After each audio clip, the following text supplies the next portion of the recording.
Hey everyone, you get Business Harry today, but Business Harry's talking about not just a favorite record, but an all-time classic, Gorilla Biscuits self-titled 7-inch.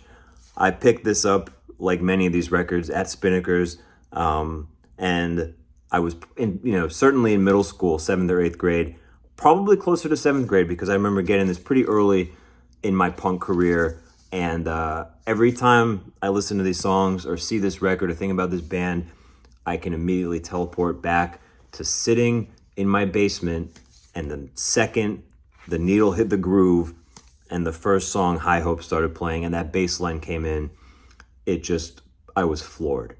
I was just captivated. And even thinking about it now, I can, teleport back all those years ago, and I still have the same feeling. And then when the song kicked in, it just blew me away. I think that there's a lot that can be said about, the New York hardcore scene, and certainly, the critical bands of the late 80s like Gorilla Biscuits and Sick of It All and all that. I remember a while back, people would sort of refer to the Start Today LP as Age of Quarrel for girls, and I think that that's bullshit.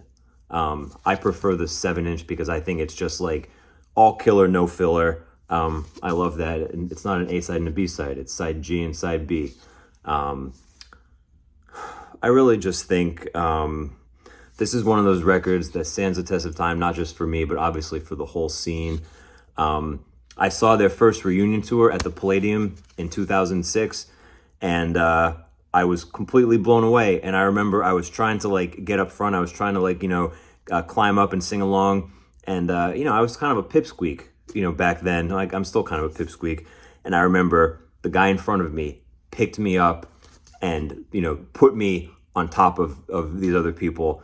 And if there was ever another example of the sort of sense of community and camaraderie that you get with all of these people coming together to listen, to attend, to see one band, that's really what it's about. And this is an all-time classic, and I think that it's crucial listening certainly for anybody who has even a passing interest in this music scene, and certainly the quote unquote New York hardcore, which in and of itself is much more diverse and much more varied and much more involved than people might think when they hear New York hardcore and they just think about Madball, or a lot of people just thinking about like Cro-Mags or Agnostic Front. And yeah, those are all important bands, but there's a lot of pieces to the puzzle, and this is one of the most important. All right.